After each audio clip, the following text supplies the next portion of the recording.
ശാസ്ത്രീയ ഋഗ്വേദ പഠനം ക്ലാസ് 161.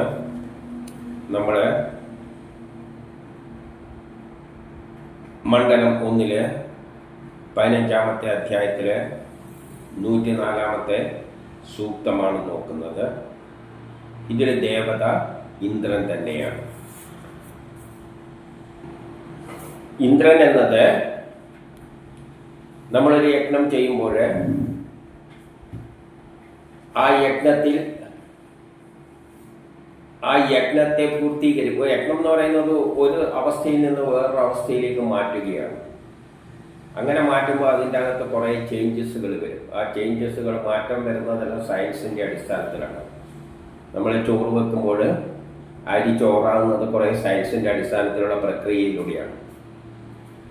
അവിടെ ഏകോപിപ്പിക്കുന്ന ശക്തിയാണ് ഇന്ദ്രൻ എന്ന് നമ്മൾ മുമ്പ് പറഞ്ഞുകൊണ്ട് അതിനെപ്പറ്റി അധികം ഇവിടെ പറയുന്നില്ല. അപ്പം നമ്മൾ ചെയ്യുന്ന യജ്ഞങ്ങളെ ഏകോപിപ്പിക്കുന്ന സൂപ്പർവൈസ് ചെയ്യുന്ന ഒരു ശക്തിവിശേഷമായിട്ട് ഇന്ദ്രനെ കാണുക. ഋഗ്വേദം മണ്ഡലം 1 സൂക്തം 104-1. ഋഷി കുത്സൻ ദേവത ഇന്ദ്രൻ ഛന്ദസ് പങ്ക്തി തൃഷ്ടുപ്പ് യോനിഷ്ഠ ഇന്ദ്രോ നിഷദേകാരി തമാനിഷീദ സ്വാനോ നാർവ വിമുച്യാവയോ വസായാശ്വാൻ ദോഷാവസ്തോർ വഹീയസ പ്രഭിത്വേ. ഇന്ദ്രൻ ഞങ്ങൾക്കായി നിർമ്മിച്ച സ്ഥാനത്ത് രഥത്തിൽ നിന്നും കുതിരകളെ അഴിച്ചുവിട്ടുകൊണ്ട് ഇരുന്നാലും ആ കുതിരകൾ യജ്ഞാവസരങ്ങളിൽ രാവും പകലും ഇന്ദ്രന്റെ രഥം വലിച്ചു കൊണ്ടുപോകുന്നു. അപ്പം ഇന്ദ്രൻ നമ്മൾക്കായി നിർമ്മിച്ച സ്ഥാനത്ത് രഥത്തിൽ കുതിരകളെ വന്ന് അഴിച്ചുവിടുന്നു, എന്നിട്ടിരിക്കുന്നു. കുതിരകൾ എന്ന് പറയുമ്പോൾ വേദത്തിലെ കുതിര ശക്തിയാണ്, ഹോഴ്സ് പവറാണ്, ഊർജമാണ്, ബലങ്ങളാണ് കുതിര എന്നതുകൊണ്ട് ഉദ്ദേശിക്കുന്നത്. ഹോഴ്സ് പവർ, ഊർജം. അപ്പം ഇന്ദ്രൻ ഒരു യജ്ഞം ചെയ്യുമ്പോൾ അവിടെ ബലം പ്രയോഗിച്ചിട്ടാണ്, അവിടെ ഒരു ഫോഴ്സൽ ആക്ട് ചെയ്യുന്നുണ്ട്, എന്നിട്ടാണ് മാറ്റങ്ങൾ വരുത്തുന്നത്.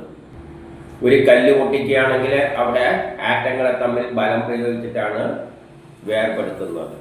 അപ്പോൾ ആ ബലം കുതിരകളുമായിട്ട് വന്നിട്ട് കുതിരകളെ അടിച്ചുവിടും. ആ കുതിരകളുടെ ആ ഹോഴ്സ് പവറാണ്, ആ ശക്തിയാണ് അതിൻ്റെ അകത്തുള്ള മാറ്റങ്ങൾ വരുത്തുന്നത്. അവിടെ ആ കുതിരകൾ യജ്ഞാവസരങ്ങളിൽ രാവും പകലും നിന്റെ രഥത്തെ വലിച്ചു കൊണ്ടുപോകുന്നു. രാത്രിയായാലും പകലായാലും യജ്ഞങ്ങൾ നടത്തുന്നിടത്ത് ഈ ബലങ്ങളാണ് ഇന്ദ്രനെ നയിച്ചു കൊണ്ടുപോകുന്നത്. ഇന്ദ്രൻ ബലങ്ങളുടെ സഹായത്താലാണ് എല്ലാം ചെയ്യുന്നത്. നമ്മളിപ്പോൾ ഒരു കാർപ്പൻ്റർ ആണെങ്കിലും അയാൾ കർമ്മം ചെയ്യുന്ന എങ്ങനെയാണ്? ബലം ഉപയോഗിച്ച് മരത്തെ മുറിച്ച് തറച്ച് യോജിപ്പിച്ച് എല്ലാം ബലമാണ്, ഫോഴ്സാണ്. അതുപോലെ അതിൻ്റെ അകത്ത് നടക്കുന്ന യജ്ഞങ്ങളിൽ തറയ്ക്കലും മുറിക്കലും എല്ലാം തന്നെയാണ്. അതിന് ഇന്ദ്രനെ ബലങ്ങൾ വലിച്ചുകൊണ്ട് പോകുന്നു. ഇന്ദ്രൻ നമ്മൾ ഏത് കർമ്മം രാത്രിയായാലും പകലായാലും ചെയ്യുമ്പോഴെല്ലാം ഇന്ദ്രനാണ് അതിനെ സാധിപ്പിച്ചു തരുന്നത്.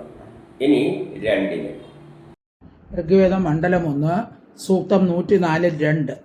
ഓ ഇത്യേ നരമിന്ദ്രമൂദയേ ഗുർനു ചിത്താൻ സദ്യോ അധ്വനോ ജഗമ്യാത് ദേവാസോ മന്യും ദാശസ്യ ചംനന്ദേ ന ആവക്ഷൻ സുവിതായ വർണ്ണം. മനുഷ്യർ രക്ഷയ്ക്ക് വേണ്ടി ഇന്ദ്രന്റെ സമീപത്തേക്ക് പോകുന്നു. അദ്ദേഹം ദുഷ്കർമ്മികളെ നശിപ്പിക്കുന്നു, മനുഷ്യജാതിക്ക് ഉത്തമമായ പുരോഗതി ഉണ്ടാക്കുന്നു. ഇതില് മനുഷ്യരോട് പറയുകയാണ്, നമ്മുടെ രക്ഷക്കായിട്ട് ഇന്ദ്രന്റെ അടുത്തേക്ക് പോവുക, ഇന്ദ്രന്റെ സമീപം പോവുക. ഇന്ദ്രനാണ് നമ്മളെ യജ്ഞങ്ങൾ എല്ലാം പൂർത്തീകരിക്കുന്നത്. അപ്പോൾ ഇന്ദ്രന്റെ സമീപം പോവുക എന്ന് പറയുമ്പോൾ നമ്മളെ രക്ഷക്കായിട്ട് നമ്മൾ കർമ്മങ്ങൾ ചെയ്യുക. നമ്മൾ കർമ്മങ്ങൾ ചെയ്യുമ്പോൾ പുരോഗതി ഉണ്ടാവും. അപ്പോൾ ആ കർമ്മം ചെയ്യാൻ വേണ്ടിയിട്ട് ഇന്ദ്രൻ വന്ന് സഹായിച്ചിട്ട് നമ്മളെ എന്താണോ ലക്ഷ്യം ആ വസ്തുവായിട്ട് അതിനെ മാറ്റിത്തരും. അദ്ദേഹം എന്ത് ചെയ്യുന്നു? ദുഷ്കർമ്മികളെ നശിപ്പിക്കും, മനുഷ്യജാതിക്ക് പുരോഗതി ഉണ്ടാകും. അപ്പം അങ്ങനെ നമ്മൾ യജ്ഞം ചെയ്യുമ്പോൾ എന്ത് യജ്ഞം ചെയ്യുമ്പോഴും അതിൽ നിന്നൊരു പ്രതിബന്ധ തടസ്സങ്ങളുണ്ടാവും. ആ തടസ്സങ്ങളെല്ലാമാണ് ഇന്ദ്രൻ മാറ്റിയിട്ട് നമ്മൾ ഉദ്ദേശം സാധിക്കുന്നു. അതുകൊണ്ട് ലോകത്തിൽ പുരോഗതി ഉണ്ടാകുന്നു. ഇനി നമുക്ക് 3 എന്താണ് പറയുന്നത് നോക്കാം. ഋഗ്വേദം മണ്ഡലം 1 സൂക്തം 104 3. അവാത്മനാ ഭരതേ കേതവേദ അവാത്മനാ ഭരതേ ഭേനമുദൻ ക്ഷീരേണ സ്നാത കുയവസ്യ യോഷാഹ ദേത്തേ സ്വാതാം പ്രവണേശിഭായാഹ. ജലോപരി ഫേനം സ്വയം ഉയരുന്നത് പോലെയാണ് ഇന്ദ്രന്റെ സഹായവും. കൂയവാസുരന്റെ സ്ത്രീകൾ പാലിൽ കുളിക്കുന്നു. അവർ നദിയിലെ ആഴമേറിയ കയത്തിൽ പോയി മുങ്ങി മരിക്കട്ടെ. ജലത്തിന്റെ ഉപരിതലത്തിൽ ഫേനം ഉയരുന്നത് പോലെയാണ് ഇന്ദ്രന്റെ സഹായവും. ഇന്ദ്രൻ പ്രവർത്തിക്കുന്നത്, നമ്മളൊരു കർമ്മം ചെയ്യുമ്പോൾ ഇന്ദ്രൻ പ്രവർത്തിക്കുന്നത് ജലത്തിന്റെ മേലെ കുമിളകൾ നൊര ഉയരുന്നത് പോലെയാണ്. എങ്ങനെയാണ് നൊര ഉയരുന്നത്? വെള്ളം നമ്മൾ ഇങ്ങനെ അടിച്ചുകൊണ്ട് നൊര വരില്ല. ഇപ്പൊ സോപ്പ് വെള്ളത്തിൽ പതക്കുമ്പോൾ എന്താ ചെയ്യുന്നത്? വെള്ളത്തിൽ ഇങ്ങനെ അടിക്കുകയാണ് ചെയ്യുന്നത്. ഇങ്ങനെ അടിക്കുന്നത് ഇന്ദ്രനാണെങ്കിൽ ഇങ്ങനെ അടിക്കുന്നത് അസുരനാണ്. അപ്പൊ ഇവർ തമ്മിലുള്ള ഈ ഒരു പാലാഴി മഥനം രണ്ടുപേരും കൂടിയിട്ടാണ്. അപ്പോൾ ഒരു വസ്തുവിനെ വേറൊന്നായി മാറ്റുമ്പോൾ അവിടെ വളരെ ഏറ്റുമുട്ടലുകൾ സംഭവിച്ചു. നുരയും പതിയും ഉണ്ടാകുന്ന പോലെയുള്ള ഒരു അവസ്ഥയാണ്. അല്ലെങ്കിൽ എന്തുണ്ട്? കുയവാസുരന്റെ സ്ത്രീകൾ പാലിൽ കുളിക്കുന്നത് പോലെയാണ്. പാലില് സ്ത്രീകൾ കുളിച്ചാൽ എന്തായിരിക്കും? പാലിന് പത കൂടുതലാണ്. പാല് കറക്കുമ്പോഴും പത ഇങ്ങനെ വരും. കുളിക്കുന്ന സമയത്ത് ഇങ്ങനെ മുങ്ങിന്താകിയും കൈ അങ്ങോട്ടും ഇങ്ങോട്ടെല്ലാം അടുക്കി ഇങ്ങനെയൊക്കെ ചെയ്യല്ല. അത്തരം ഒരു പ്രവൃത്തിയാണ് ഇപ്പം ചോറ് വെക്കുമ്പം തന്നെ അതിൻ്റെ അകത്ത് അരിൻ്റെ അകത്ത് ഇത്തരം ഒരു പ്രവൃത്തികൾ നടന്നിട്ടാണ് അതിനെ അടിച്ച് പൊളിച്ചിട്ട് എന്താക്കി മാറ്റുന്നത്?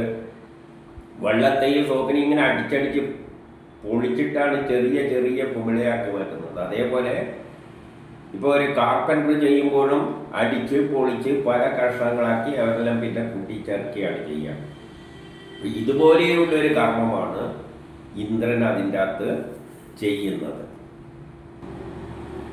വെള്ളം പതപ്പിക്കാൻ വേണ്ടിയിട്ട് ഇങ്ങനെയാക്കുമ്പോൾ ഇങ്ങോട്ടും ആക്കണം, ഇങ്ങനെ ആക്കണം. അല്ലെങ്കിൽ പാലാടി മഥനം, അവിടെ ദേവന്മാരും അസുരന്മാരും.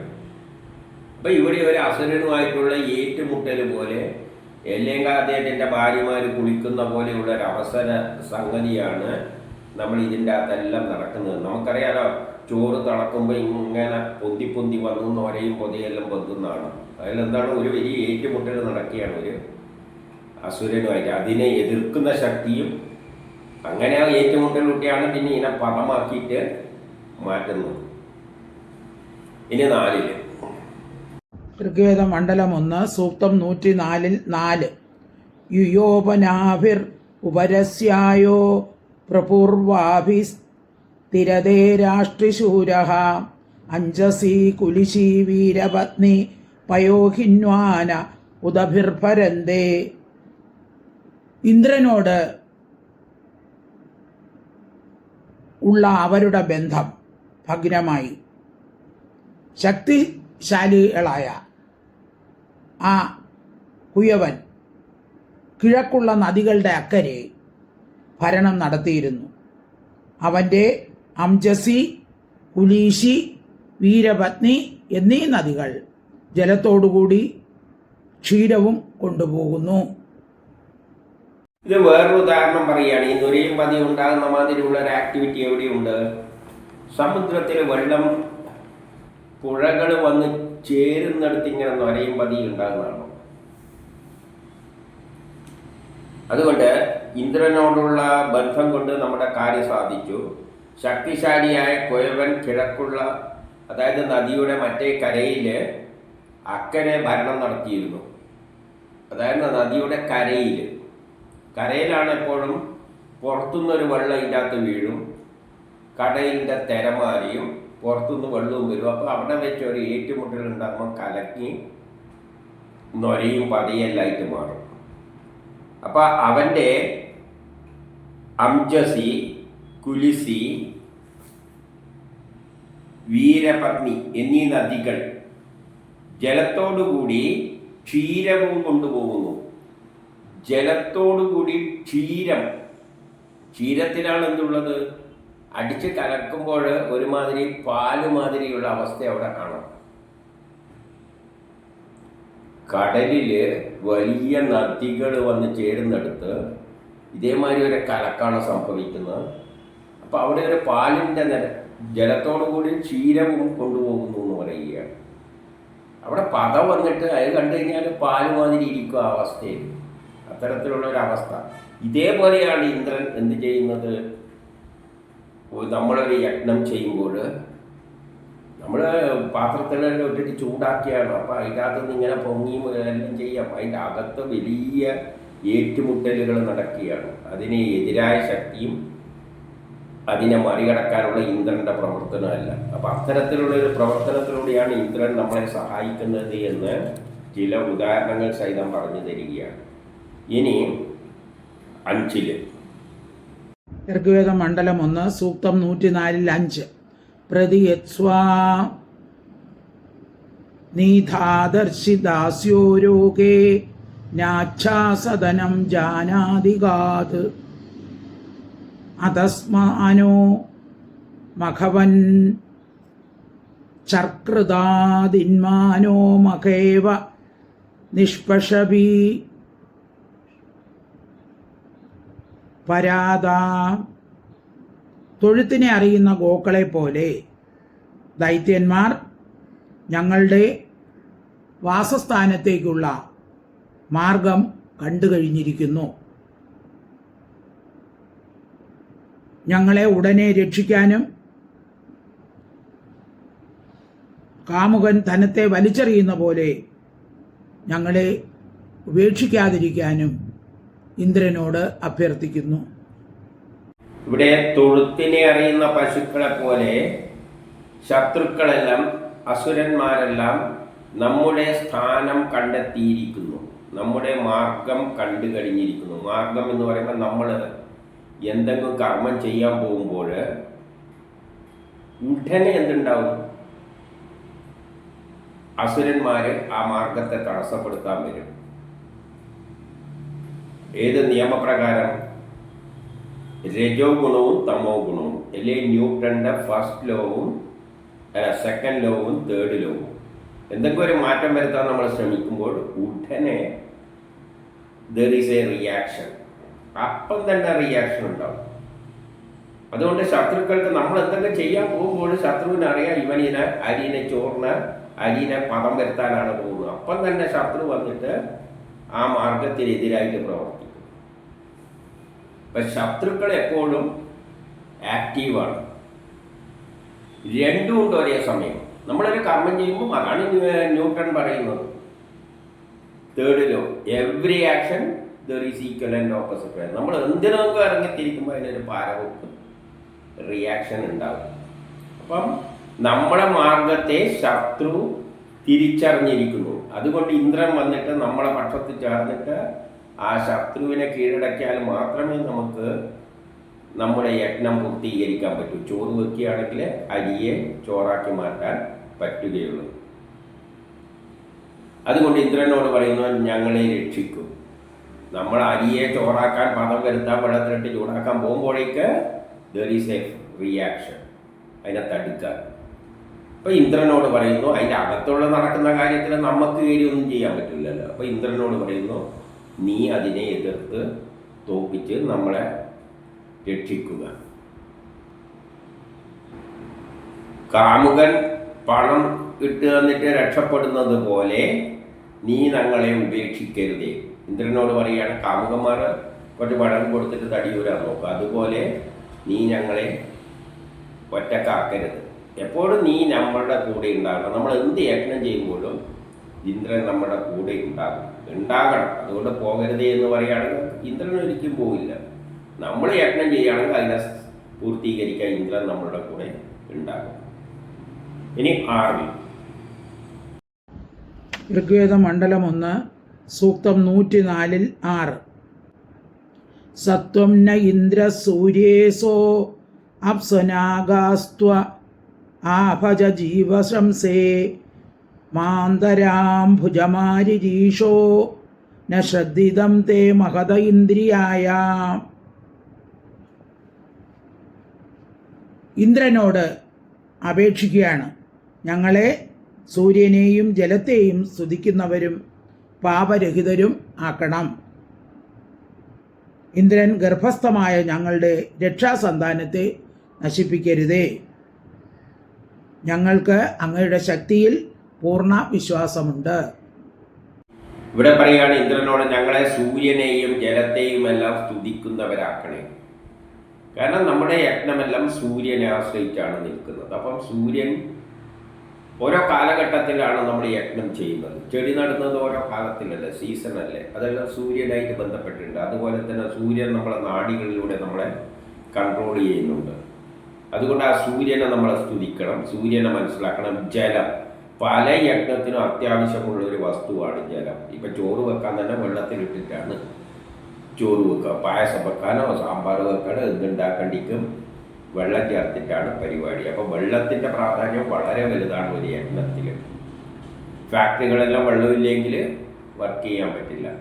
നമ്മളെ പാപരഹിതരാക്കണേ. അങ്ങനെ നമ്മൾ യജ്ഞം ചെയ്യുമ്പോൾ നമ്മളെ പാപങ്ങളെല്ലാം ധനം കിട്ടും, സുഖമായിട്ട് ജീവിക്കും. ഗർഭസ്ഥത്തിലുള്ള നമ്മളുടെ ശിശുക്കളെ നശിപ്പിക്കരുത്. ഗർഭത്തിലുള്ള ശിശുക്കളെ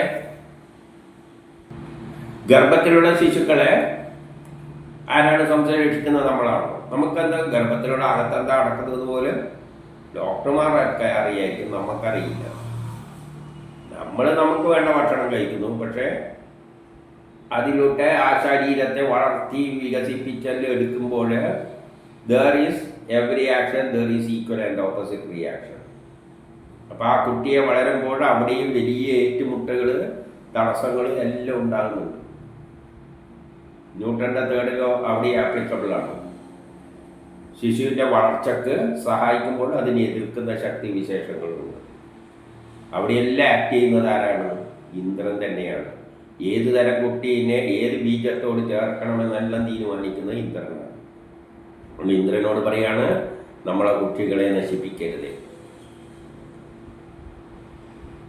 ഇനിയോ, ഞങ്ങൾക്ക് അങ്ങയുടെ ശക്തിയിൽ പൂർണ്ണ വിശ്വാസമുണ്ട്. നമ്മളെ കുട്ടിയെ വളർന്ന ശരിയായ നിലയിൽ അവസാനം ഗർഭപാത്രത്തിൽ പുറത്തേക്ക് തള്ളുമെന്നുള്ള പൂർണ്ണ വിശ്വാസം നമുക്കുണ്ട്. ആരിലാണ് നമ്മൾ വിശ്വാസം അർപ്പിക്കുന്നത്? ഈ യജ്ഞങ്ങൾക്കെല്ലാം പിന്നിൽ ഏകോപിപ്പിക്കുന്ന ശക്തി അത് തന്നെയാണ് ഇന്ദ്രൻ. ഇനി 7 ഋഗ്വേദ മണ്ഡലം 1 സൂക്തം 104 7. അഥാമന്യേ ശ്രത്തേ അസ്മാ അഥായി വൃഷ ചോദസ്മഹദേധനായ മാനോ അഹൃതേ പുരൂഹുത യോനാവിന്ദ്ര ക്ഷുദ്വദ്ഭ്യോ വയ ആസുതിം ദാഹ. ഞാൻ ഇന്ദ്രൻ്റെ ബലത്തിൽ വിശ്വസിക്കുന്നു. ഇന്ദ്രൻ ഞങ്ങളെ ഐശ്വര്യത്തിലേക്ക് നയിച്ചാലും ഞങ്ങളെ അന്നവിഹീനമായ ഭവനത്തിൽ ആക്കരുത്. നീ വിശപ്പുള്ളവർക്ക് തിന്നാനും കുടിക്കാനും കൊടുക്കണമേ. 7 പറയുകയാണ്, അനേകരാൽ ആഹൂതനായ ഇന്ദ്ര, ഞാൻ നിന്റെ ബലത്തിൽ വിശ്വാസമർപ്പിക്കുന്നു. പലവരും നിന്നെ വിളിക്കുന്നുണ്ട് യജ്ഞം ചെയ്യാൻ. ഞാനിവിടെ ചോറ് വെക്കുമ്പോൾ ഇന്ദ്രനെ വിളിക്കുന്നുണ്ട്, അപ്പുറത്ത് അടുത്ത വീട്ടിൽ പാകം ചെയ്യുമ്പോൾ അവരും വിളിക്കുന്നുണ്ട്. എന്തെല്ലാം ലോകത്തിൽ കർമ്മങ്ങൾ ചെയ്യുമ്പോൾ അവിടെയെല്ലാം ഇന്ദ്രനെ വിളിക്കുന്നുണ്ട്. എനിക്ക് നിന്നെ പൂർണ്ണ വിശ്വാസമാണ്, അതുകൊണ്ട് നീ എൻ്റെ കൂടെ തന്നെ നിൽക്കണം. പക്ഷേ എല്ലാവരും കൂടിയും ഉണ്ട്. അതുകൊണ്ട് ഇന്ദ്രൻ സർവവ്യാപിയാണ്. അതിലൂടെ നീ ഞങ്ങളെ ഐശ്വര്യത്തിലേക്ക് നയിച്ചാൽ, അപ്പം ഞാൻ പല യജ്ഞങ്ങളും ചെയ്യും, അതിലൂടെ ഫലം നൽകിയിട്ട് ഞാൻ പുരോഗതി, ലോകവും പുരോഗമിക്കും, അതിൽ നല്ല ഐശ്വര്യങ്ങൾ ഉണ്ടാകും. നമ്മുടെ കുടുംബത്തിന് വീട്ടിലെ അന്നരഹിതമാക്കരുത്. നമ്മളെ വീട്ടിൽ തിന്നാനും കുടിക്കാനും ഒന്നും ഇല്ലാതെ ഒരവസ്ഥയൊന്നും നീ ഉണ്ടാക്കരുത്. നമ്മൾ നെല്ല് കൃഷി ചെയ്യാൻ വേണ്ടിയിട്ട് എന്താ ചെയ്യുന്നത്? ഓരോ വിത്ത് ഇട്ട് കൊടുക്കും, കുറേ വളവും വെള്ളവും ഒഴിച്ചു കൊടുക്കും. ഇത്രയല്ലേ നമ്മൾ മാന്തിയിട്ട് അവിടെ ഇട്ടിട്ട് കൊടുക്കും. ബാക്കി അതിനെ മുളപ്പിച്ചിട്ട് ഈ അവസ്ഥയിലെത്തിച്ചിട്ട് അതിൻ്റെ അകത്ത് എന്തെല്ലോ പ്രവർത്തനങ്ങൾ നടക്കുന്നുണ്ട്.